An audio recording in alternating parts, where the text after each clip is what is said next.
Hello everybody, today we're doing something different. So when I moved to Sweden, I googled a couple of things because I wanted to know what animals are dangerous in Sweden.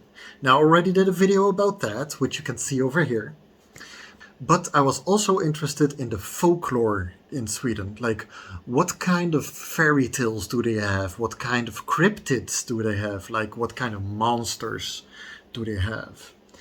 And I think I'm going to start a little bit of a mini series about that, where each episode I tell you a little bit about a mythical thing, creature, or belief in Sweden.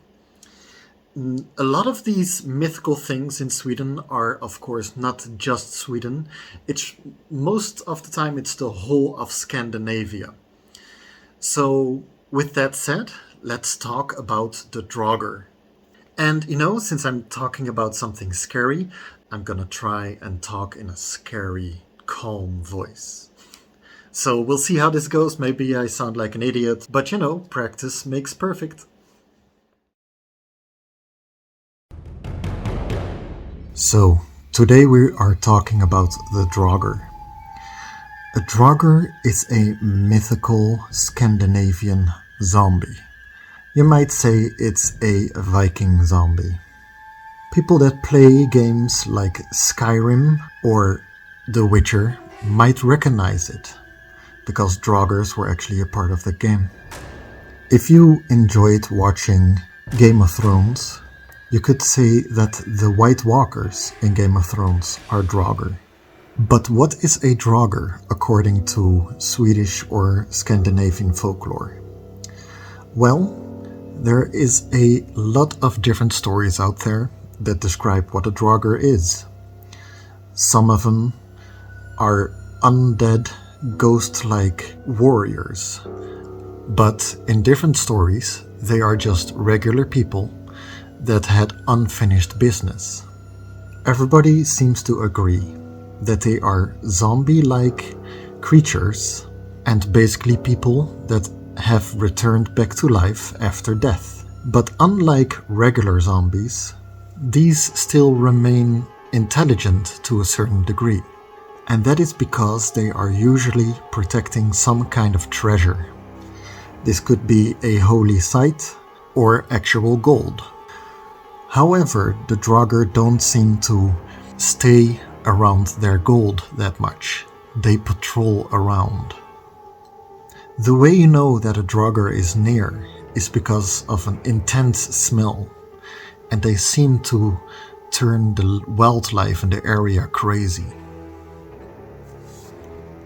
Just like vampires and zombies in our modern fiction, when a Draugr kills you, you become a Draugr yourself. This begs the question, how does a Draugr become an undead warrior in the first place? Well, according to Scandinavian folklore, people become Draugr when they have unfinished important business when they die, or they die on the battlefield in a dishonorable way. The way you can tell if somebody that has died will become a Draugr was by how the body was laying or sitting or standing. If you find a person that has died still standing up, they will most definitely become a Draugr. If a dead person is sitting, there's a good chance they will become a Draugr. And of course, like I said before, death by a Draugr could mean you become a Draugr yourself. But in some stories, if you get killed by a Draugr, you become a ghostly servant of the Draugr. If a Draugr was especially fierce, you could see it wandering around, followed by the spirits of its victim. Imagine walking in the forest and you see not only a dead zombie Viking warrior, but also his victim spirits wandering around. Must be an extremely scary sight. As with many cultures, there were rituals around preventing the dead from rising again. And so it was with the Draugr. The Scandinavian people used to tie the big toes together of their deceased to prevent the rising dead, the Draugr, from walking around. They also put needles in their feet, or another way to prevent your relatives from rising again after death was to leave an open iron pair of scissors on their chest when they buried them. Not all Draugr, however, were evil or out for blood. They were mostly just protecting their treasures or trying to finish their unfinished business. But nonetheless, walking dead people unnerved the Scandinavian people back then. Therefore, heroes came up with strategies to defeat the Draugr. It was said that Draugr couldn't be killed with mere iron weapons.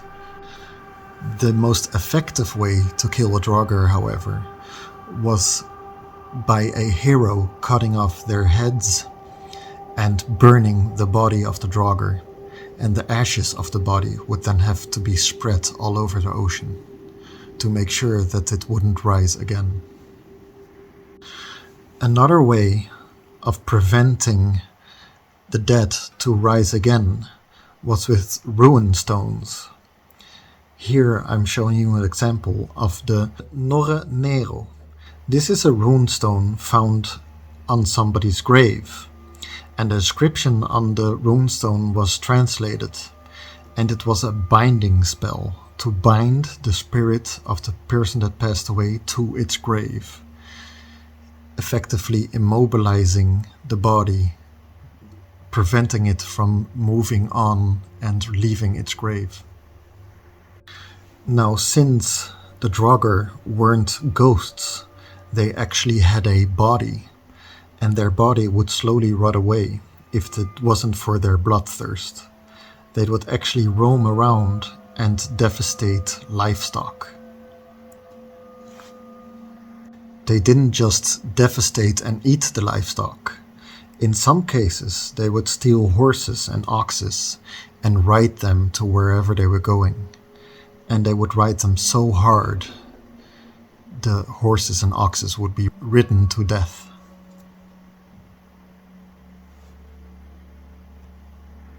It is said that some Draugr possessed the ability to grow, making them giants in battle.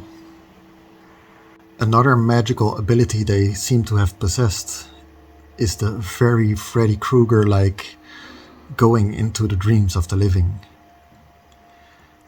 Well, to me, these Draugr are pretty scary.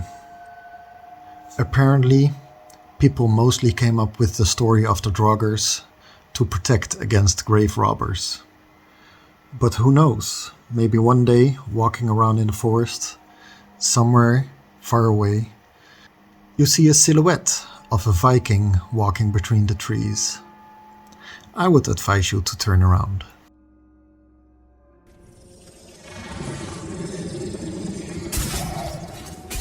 Well, I hope you all enjoyed this.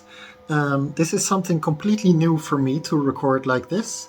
I'm planning to do more because there are more interesting myths out there in the Scandinavian world. So if you enjoyed this, please give it a like, a subscribe, and let me know if you know more about the Draugr and what myth you want to hear about next. Thank you for watching and see you all next time. Bye!